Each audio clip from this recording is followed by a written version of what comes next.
This is the Whole Care Network.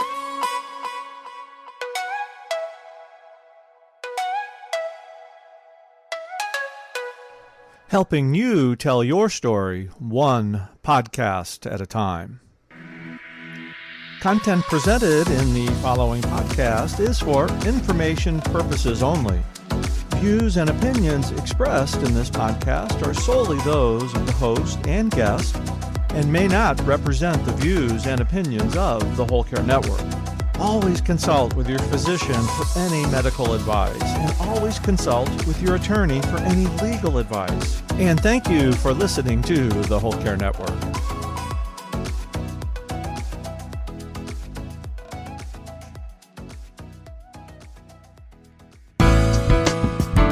Anyone who steps into a role of family caregiving, be vulnerable, be open, be curious.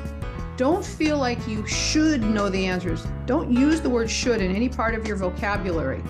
Ask, reach out, say, I don't know. And you can even Google, I don't know what to do about XYZ. And Google brings back answers. Google the diagnosis and look for support groups for the diagnosis. And just start someplace. This is the Heart of Hospice podcast with Helen Bauer. I'm talking with Sue Ryan today, the founder and inspirationalist of Sue Ryan Solutions. Whether you're a family caregiver or an end-of-life professional, the Heart of Hospice is here to enhance your hospice experience by connecting you with information you can use about end-of-life care.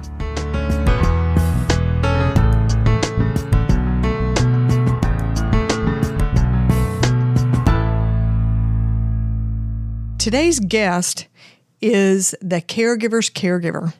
She's been through it. She's had multiple caregiving experiences, and she knows what it's like. She knows a few things because she's seen a few things when it comes to caregiving.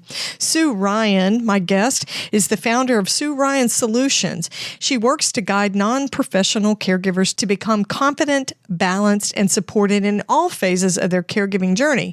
She's been in roles of family caregiving support for more than 40 years and actually is currently in a caregiving role with her husband who's on hospice. Sue says she has moved from feeling frustrated, overwhelmed, and even frightened as a caregiver to feeling confident, balanced, and supported, helping herself navigate these transitions in her life. As a speaker, coach, author, educator, and mentor, she shares the lessons and strategies she's learned to help other people positively navigate their own caregiving journeys. She's got a lot of experience as a caregiver, 40 years. And Sue shares that with me.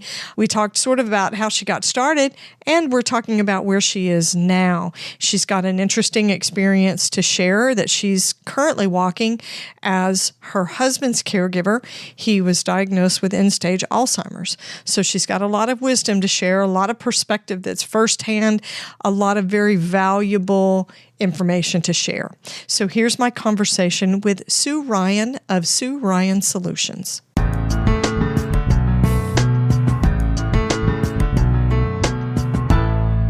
Sue Ryan, it is so nice to have you on the podcast. Welcome.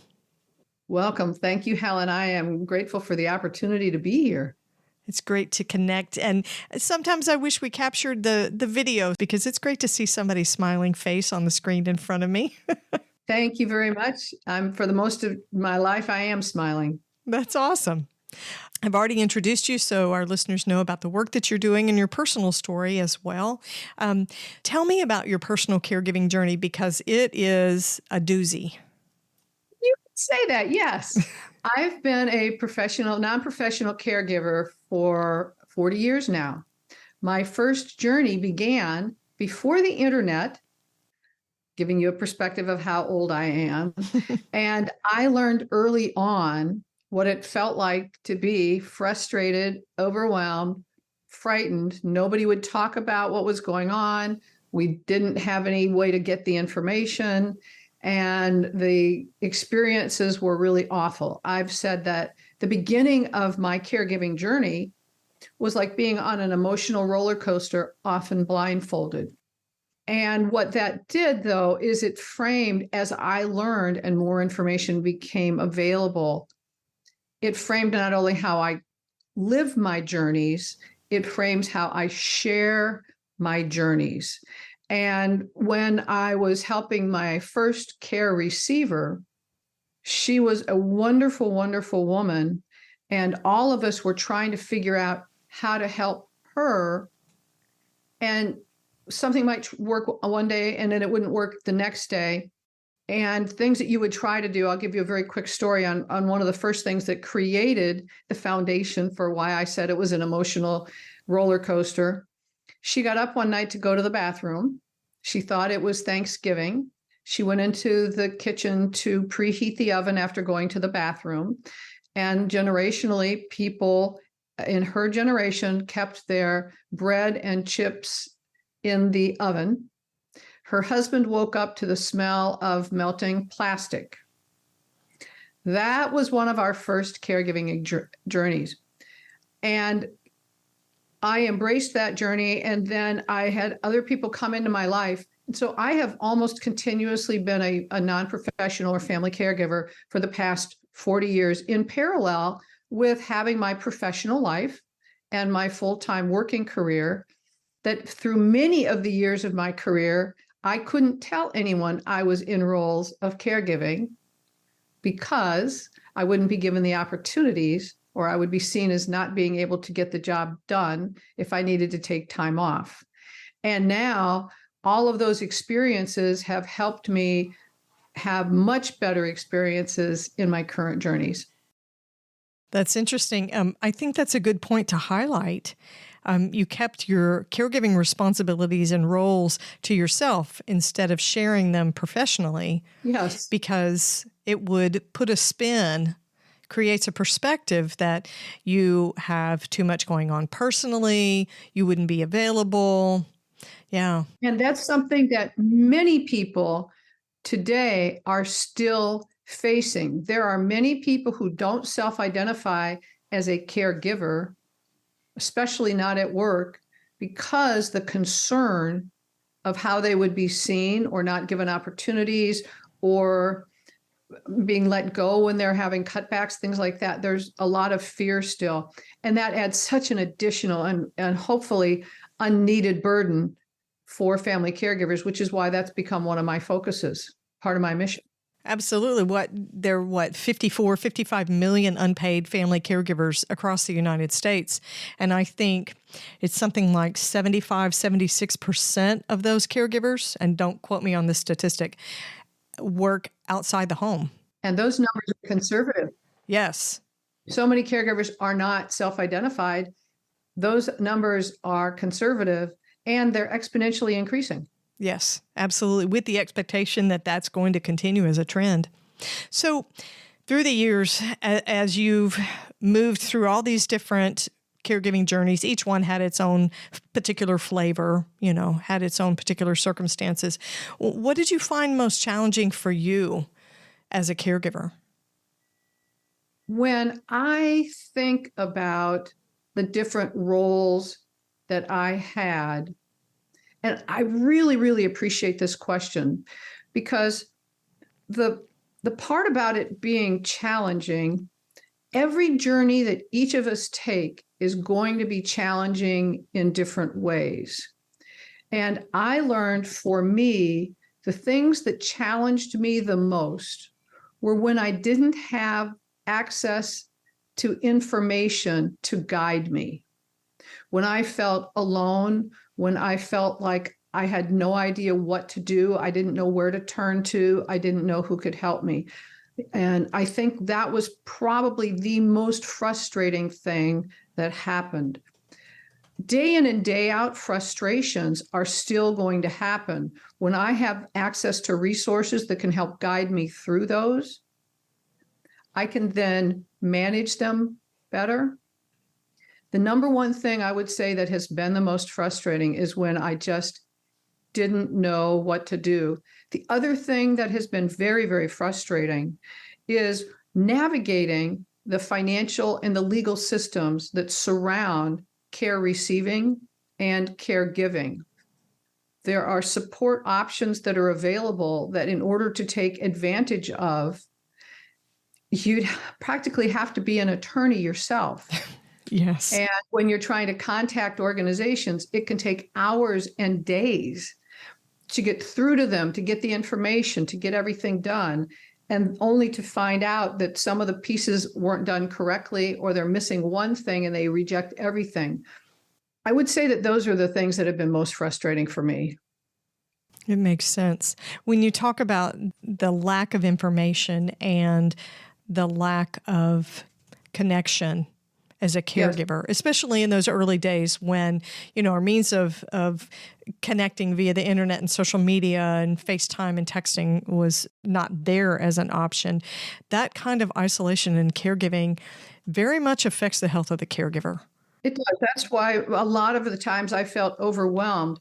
It's shifted now. We are so blessed with the internet and with so many more people having access to information. One of the frustrations when I talk with people now is they don't know the questions to ask. Yeah. And I respect that, because especially for most of us who are family caregivers, we didn't go to school for this. We didn't sign up for it. We didn't have 101 and go, oh, now we're ready. Okay. And so when we get started on the journey, and I talk about this being this big overarching umbrella about caregiving, and the diagnosis comes and you want the PhD in the diagnosis, and you've got this huge, overwhelming collection of things that all go under caregiving, it's hard to know where to start, what questions to ask, and what's most important. And it changes by diagnosis. There's not just one simple checklist you can use. And so especially getting started in the journey can still be very frustrating and very challenging. I agree. I think it's a case of we don't know what we don't know. Exactly. We don't know what we don't know. The thing that I would say is the most valuable that we can do in order to solve that is anyone who steps into a role of family caregiving, be vulnerable, be open, be curious. Don't feel like you should know the answers. Don't use the word should in any part of your vocabulary. Ask, reach out, say, I don't know. And you can even Google, I don't know what to do about XYZ. And Google brings back answers.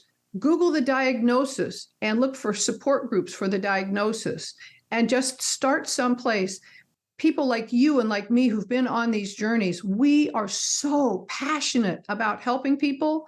We will lean out. We understand what it is like in the very beginning and throughout the journey. Help is all around. One of the things that I am so passionate about because of the challenges in the beginning of my first journeys, I don't want anyone to ever feel alone. That's a wonderful way that you've created meaning from what you've done as a caregiver. So let's talk about that. In all these caregiving roles that you've had and the current one that you have now with your husband, we're going to talk more about that in a minute. What has held the most meaning for you? What's been the most meaningful? When I think about, for me, what has been most meaningful, it's really three things. The first thing is the fact that in every journey I have been on, I have been able to experience pure, unfiltered love. Any diagnosis takes a lot of filters away from people. I have done a lot of things on the journey that perhaps were not textbook, but my heart was always in the right place. I've always tried to do my very best. I've been around my care receivers in those moments where they're not saying what they think they should say. They're being completely vulnerable. And when I say it's pure love, it could be agony that they're expressing and they feel like they can express it because they can trust, or that they have the capacity to look at you and smile and you know it's coming from their heart. That's one of the things that has been most meaningful. The other part of it is that I have stepped into realizing there is a purpose in my life, the mission in my life for these journeys to have continued to be coming back into my life over and over and over again. And I don't want anybody to waste time on emotions that don't serve them. I don't want anyone to feel alone. I don't want them to feel out of control. And I want them to be able to see the potential and possibilities of their journey. And if I hadn't had the journey that I have had, I wouldn't have had all of that revealed to me. And while I'm much more knowledgeable about things to do in the journey now, what I am most passionate about is helping others along the way on their journeys while I continue to learn and see everything is happening for me, not to me. I love it. So let's dive a little bit deeper into your personal story. Sure. And allow me the privilege of having this conversation with you. So your husband, My husband, Jack. your Yep. husband Jack, is currently on hospice care, correct? He is. We're in the 11th year of our journey of love with his diagnosis of dementia, a type of dementia. It's Alzheimer's disease. So can I ask, how long has Jack been on hospice care? He's been on hospice care for 2 years now. For 2 years, which is in hospice terms a long time because we talk about that 6-month prognosis. However, dementia is a diagnosis that has a much longer disease trajectory, and it is not uncommon for hospice patients with dementia to be on hospice care for much longer than other diagnoses. It's very common. So as a dementia caregiver, I think that there are special aspects of the diagnosis that provide more of a challenge. I think they're more isolating based on the patient's behaviors and the physical needs that they have. And so I think that dementia caregiving is very unique. I think those who engage in caregiving for people with Alzheimer's and different types of dementias have a unique set of challenges in front of them. So as Jack's caregiver, how has your experience as a caregiver for him with Alzheimer's dementia been different from some of the other caregiving experiences that you've had through the years? Every caregiving journey is a personal relationship between the person who you know and the journey that they're on, and the diagnosis they have, and the life you're living with all of the other roles in your life. And the navigation of all of that is unique for each experience. I have been a caregiver for people who are loved ones, but not relatives. I've been a caregiver for my grandmother, my dad, and overlapping my dad by a couple of years has been my journey with Jack. And when I look at the journey with my dad, my hero, the person I looked up to the most in my life, that journey was incredible because his whole life, he taught me how to be safe and taught me how to think. And as his diagnosis continued to advance, he didn't have access to those things anymore. And it came to me, who he had been teaching for my whole life, to how to be safe and how to think through things. It became on me to be doing that. And it was during my journey with my dad when the concept of massive acceptance and radical presence that I now live my whole life through was revealed to me. And when the journey with my husband began, and that's a different relationship than the relationship with a father or anything else or anyone else. When that journey with Jack began, I was able to look from the beginning of our journey through massive acceptance and radical presence that this is our life and this is our journey. And every day, I maximize the potential and possibilities of every single moment of our journey by practicing massive acceptance and radical presence. An example of this is that now, because of the advancement of the diagnosis, there are days when I come in and he has very little access to communication. His eyes may stay closed. He doesn't speak. And yet I'll hold his hand, and I've greeted him the exact same way since he was first diagnosed. And when I greet him, I'll get a smile or he'll squeeze my hand. Through massive acceptance and radical presence, that fills my heart. It also allows me to completely observe him objectively for where he is in his diagnosis so that I'm able to meet him exactly where he's at in his diagnosis. I know that in my early journeys, it would have been harder for me to have had that objectivity because I didn't have the wisdom I have now. So you were a little bit ahead of the learning curve when you and Jack began to deal with this diagnosis. I was. I have, for the majority of our time together, been able to, it's almost like you become a disinterested third party observing what it is. I'm his wife, so I'm associated with everything that's going on. I'm in the journey with him. And yet I'm able to observe the journey and say, what is it that he really needs? For example, when the hurricane, I live in South Florida, we've had a couple hurricanes in the last 5 years. Just a few. Just a few. And one of them came right up our street, and another one, came a couple miles away. And they were very significant. And when I was planning for it, it was what is going to keep him safe. My two goals for my husband and for any of the other care receivers are that they're safe and happy. When the hurricane was coming, my planning was based on how do I position myself to be the most valuable asset for the people who will be able to be providing him care, to be able to be a support to him if they need to evacuate, and then to be able to provide any level of support he needs while he's in the care community so that he has the best experience through the hurricane and we can be the least amount of burden on all of the other people who are helping in the care community. That's quite a challenge.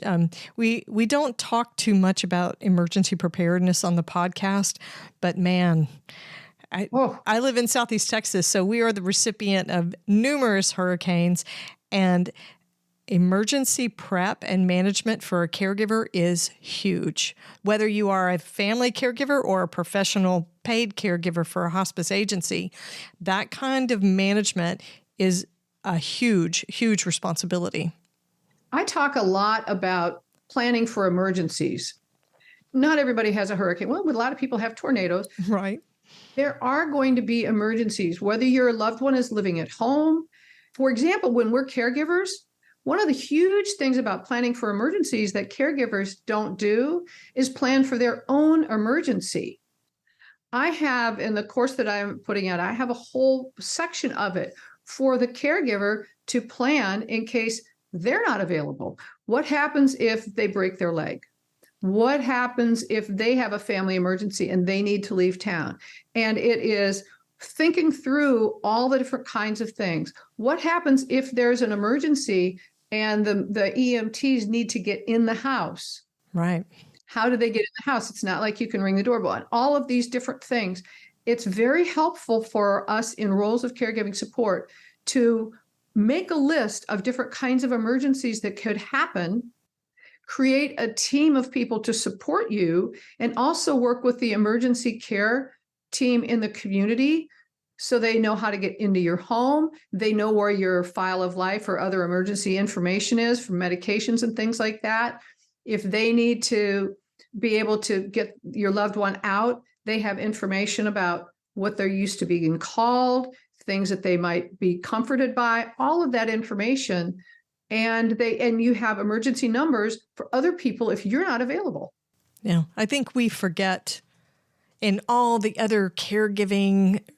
I mean, let's face it, that's a bucket that's swirling with a lot of stuff. All the caregiving responsibilities. It's sometimes really hard to think about those things because that's just an additional horrifying thought. What if I am incapacitated? Then what the heck happens? I think that's a big challenge for caregivers. And yet it's so valuable because since as caregivers, many caregivers, here's a surprise, don't practice self-care. And by not practicing self-care, they're stepping closer and closer to them having their own medical emergency. And if that happens, what gets done about it? Exactly. And there is a certain group of caregivers over a certain age that 30% of them pass away before their caree.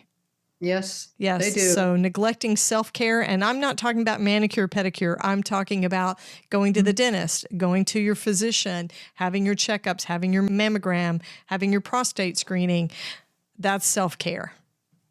I literally know a caregiver who was scratching at a scab on the back of her calf And we said, you need to go get that checked. And she said, oh, it's fine. I just don't have time for that. Right. And it turned out that it was a melanoma and it killed her. She didn't go get it treated and she died. Yeah. I think that kind of self-care, it's not sexy. It doesn't sound like any fun. It doesn't sound relaxing. It's not Calgon, take me away. It's the bare bones. Are you brushing your teeth every night? Do you put yourself to bed at a decent hour? Things like that. Do you have a friend to talk to? I talk about having, for example, a self-care accountability partner. It can be so difficult for us to do the responsible kinds of self-care. This is the pot right here calling, like I'm one of those people. I only learned this from the School of Hard Knocks because I kept shaving off one more thing and one more thing. Oh, I can do this. Oh, I'll wait till after he goes to bed to do this. I can get dad to do this. I can shave off one more thing. And then you're actually in a depleted state and you don't recognize it yet. And I recognized that I needed to have an accountability partner for me because it was so easy for me. The very first thing that most of us as caregivers do is cut something out from our care. And then that becomes our natural way of thinking. It becomes our automatic way of thinking. We're not even conscious anymore about the fact that we're shaving off self-care because it's so automatic. We've just gotten used to doing it. An accountability partner in self-care helps raise that level of awareness that, yes, you need to be taking care of yourself. You need to get to the doctor. To get a little personal, who's your self-care accountability partner these days? I have a friend of mine who's my self-care accountability partner. Do you get the tough love from her? She will bust me. She loves it. And yet, I will say there have been times my natural way of being wired is caring for people. I love to do things for other people. I love people to step into potential and possibilities. And I'll see an opportunity for that and I'm all over it. And it's like, well, I'll just stay up an extra half an hour and get this done. I could do that. She just loves every opportunity to bust me on it. And because she knows me, she knows how to ask the question. And I have promised that I will absolutely be 100% honest and upfront with her.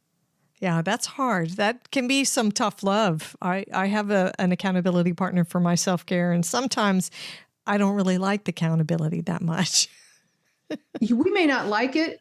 We didn't perhaps like it when our moms made us eat broccoli, and yet there was a reason for it. I promise you, I know that having an accountability partner has kept me healthier and has now made my practicing self-care become a priority. Right. I totally agree. I have a workout partner who holds me accountable for whether I'm at the gym when I say I'm going to be there. And sometimes I grumble. I'm like, I don't even like this person. But absolutely, to have that outsider's perspective to say, you've started to slack on this. I see this in you. I see you're short-tempered. I see that you're tired. You've had 3 respiratory infections in the last 6 months. Somebody to look at that from an outsider's point of view and say, this is what I see, and you need to be aware of it. I think it's really easy for caregivers to, like you're saying, shave off that one extra piece. Oh, I could let this drop. I can let this slide. Because most caregivers, when confronted with challenges of time or energy, they're not going to say, well, the incontinence is such a big job. I'm just going to change him maybe 4 times a day instead of 7. They're not going to do that. They're not going to shave off the kind of responsibilities for their caree. It's always going to be something that they give up for themselves. I was giving a talk one time and I asked by a show of hands as it related to self-care. How many of you keep a list of everything you shave off in the area of self-care? Every time you shave something off, do you write it down? Do you keep track of what you are shaving off in order to care for someone else? And I asked the question not from a perspective of being selfish. Self-care is not selfish. It's self-love. If you were writing a list of that and you were to show that to someone else, they would say, oh, seriously? Like, you got to take care of yourself. The accountability partner is someone who loves you so much, they want to protect you from yourself when you don't know how to protect yourself because you're giving so much of yourself. You're doing what you want to do as the right thing for the right reasons. However, one of the other great parts about that is that they can help us recognize we've bumped up against something where now it's time for us to get creative and find support and find help.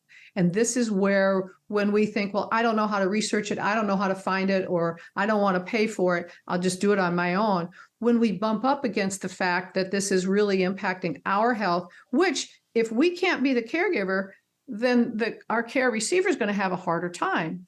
So part of the practicing of self-love is being selfish to be able to continue to be the caregiver and be able to have your health.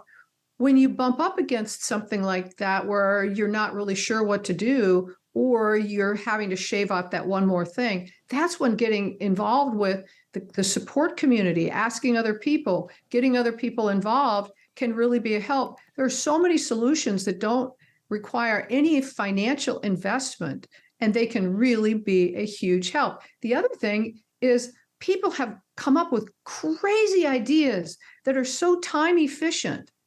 Things that, in my finite mind, I didn't think of. And I mean, I've thought of some really great things that help caregivers. And I've heard some things from other people who are caregivers that had never occurred to me. And it's wonderful to learn from them. When we give people the opportunity to lean in and support us and get the benefit of these other ideas, it can be tremendously valuable for us. Absolutely. Caregiving hacks. Learn from somebody else's successes. That would be a great podcast, Caregiving Hacks. I like that one. I like that a lot. We might have to talk later about that one. So let's talk about big picture. Big picture. Sure. What do you think the biggest issues caregivers have to deal with today would be? Three things. The first one that I would say is navigating the roles of caregiving support in harmony with the other roles of our lives. Our caregiving journey is not the same day in and day out.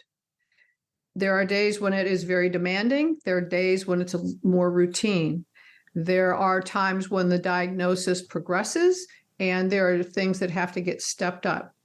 We all have very busy lives, and we're trying to figure out how to insert caregiving as a role in it. It's a very challenging thing to do at times. It's another opportunity where reaching out to people is very helpful. I created an exercise that helps people learn how to have alignment in the areas of our lives. I think that navigating all of those roles throughout our caregiving journey and with the rest of our lives can be very challenging. Another one is the financial cost.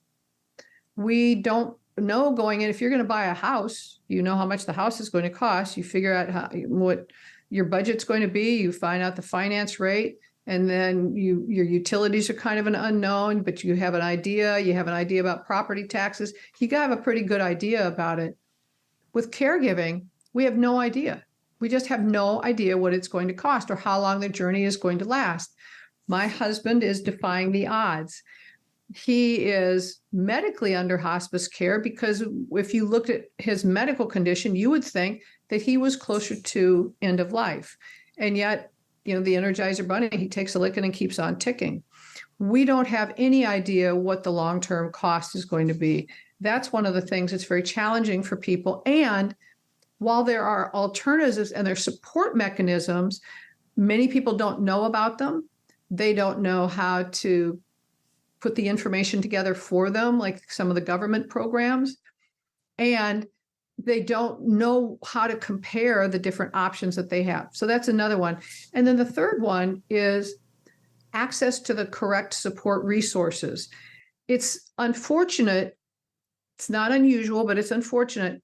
There's no apples to apples comparison for so many kinds of support. And you're trying to figure out what's the best kind of support to get for my loved one to complement what I'm doing. And you do the research and you have this huge graph trying to figure out which option or options make sense. I would say those are three. The list could go on and on and on. Sure. As a caregiver, Mm-hmm. if you could have a do-over in the experiences that you've had, Yes. what would you do differently?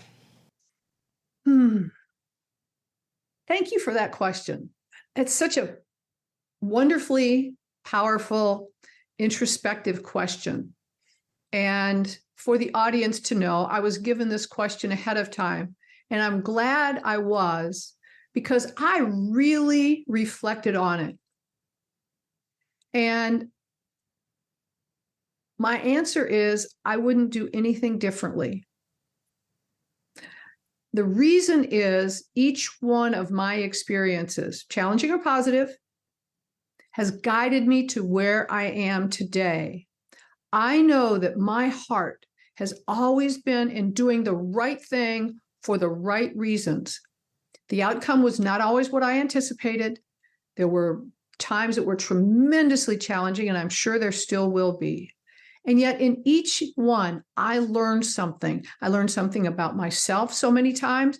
I love who I am becoming more and more each day, and I'm stepping into my mission and my purpose and being so aligned with that and being comfortable in who I am. And these journeys have brought me there. I'm glad that I have had opportunities, since this journey keeps being presented to me over and over again, to have learned so much, and that now I can be sharing that with others so their journey is easier than mine is. And also that I have peace of mind and reflection, knowing that I really have done my very best. And I can look at each journey that I had and feel that I did help my care receivers live their best life until this life was over. Wow. I don't know that every caregiver could say that, but what an amazing experience or set of experiences you've had that have powered your purpose and that you recognize it. I do recognize I am so passionate in my life at wanting other caregivers to have an easier journey than I had. And I have no resentment about the journey that I've had. I have no frustration that this has been my journey. I accept it. There's a purpose for it. I'm living from it. And yet I wouldn't have had these experiences if they weren't meant for me, for my life, to help others. Yeah. There's a purpose in them. Yeah. You created meaning. Nothing better than that. Created meaning. So, Sue, how can my listeners connect with you and utilize your upcoming course and the resources? You've got an amazing TEDx talk. How can my listeners connect with you? My website, SueRyan.Solutions, has an overview of the offerings that I have.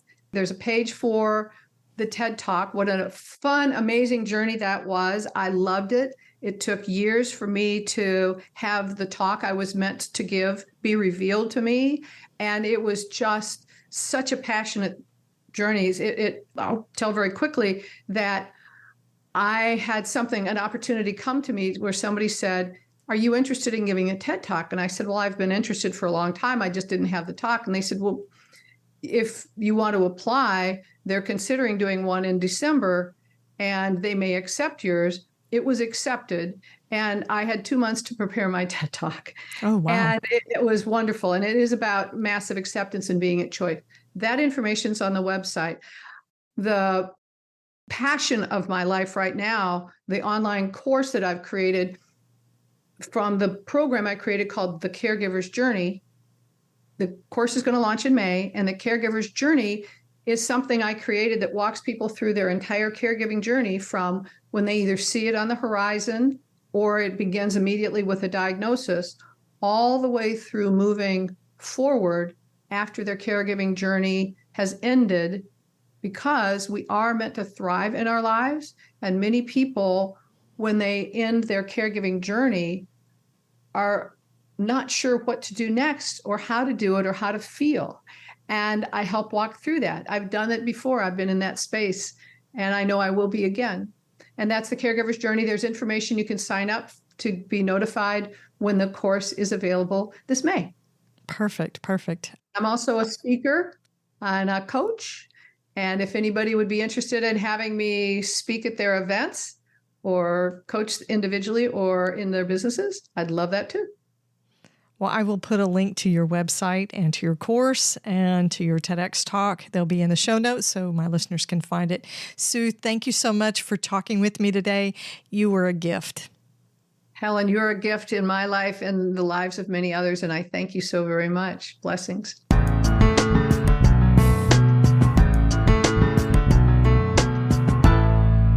When you think back about when Sue started her first caregiving experience, it didn't occur to me. She didn't have the internet. She couldn't Google anything, which we don't always recommend doing. But there are times when you're looking for support, you're looking for guidance and tips and caregiving hacks. The internet is a great place. But she was a caregiver before all of that was available. She even talked about there was nothing in the yellow pages. I don't think I even have a yellow pages anymore. But you couldn't access information for help and guidance. So I think the experience of caregiving was even more isolated than it is now. And she said there were also financial and legal aspects of caregiving that can be frustrating for caregivers. Her best advice, Sue says, ask questions. There's help out there, but ask questions. She also talked about emergency preparedness, which is something we haven't talked about on the podcast before with a caregiver, a family caregiver. Emergency preparedness is part of every hospice agency. They're required by regulation to do that. Be ready for any emergencies, hurricanes, tornadoes, biological events, terrorism, any sort of thing like that. But caregivers don't often think that far ahead. They're so busy managing the day-to-day basics, right? But it's super important for them to consider what an emergency would be and how to handle it if they had an emergency where they are unable to be the caregiver, which is an interesting and probably very frightening situation to have to consider for a lot of caregivers, that their care recipient would not have a primary caregiver, the person who knows about them, knows all their little quirks and their needs, their medical history, more than anybody else. So emergency preparedness. She also reiterated a point that we kick this every single time we have a podcast. Everybody knows it, and we're still lousy at doing it. Self-care is crucial for a caregiver, including having a self-care accountability partner, which isn't always pleasant. That accountability comes back to bite you. Oh, sometimes I hate it. I'll have a friend that says, "Do you want some perspective?" And I immediately say, "No, I don't. I don't want to embrace the realism." But an accountability partner is so valuable when it comes to your self-care. She identified the biggest issues, self-care, financial unknowns, a lot of great information to unpack in her caregiving journey. So I would recommend that you go to Sue's website, SueRyan.Solutions. She's got her services there. She tells her caregiving journey there. She's got some free guides for you as well as her blog. You can watch her TEDx talk on her website as well, access all her resources, and you can also access Sue's course, the Caregiver's Journey online course. It's going to be available May of 2023, but you can go into her website and find it there. So visit SueRyan.Solutions. Be sure to catch the next episode of the Heart of Hospice podcast. You can find more episodes on theheartofhospice.com. Don't forget to subscribe on your favorite podcast platform. You can connect with the Heart of Hospice on Facebook and Instagram and send your questions or comments to me at helen@theheartofhospice.com. And remember, no matter who you are or where you are in your hospice journey, you are the heart of hospice.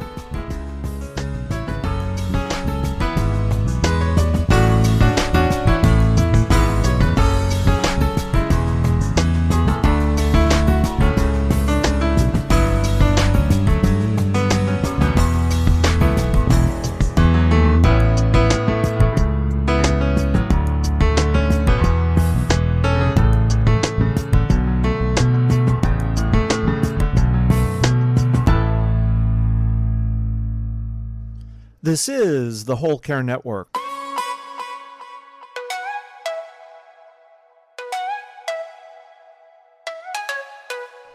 Helping you tell your story one podcast at a time.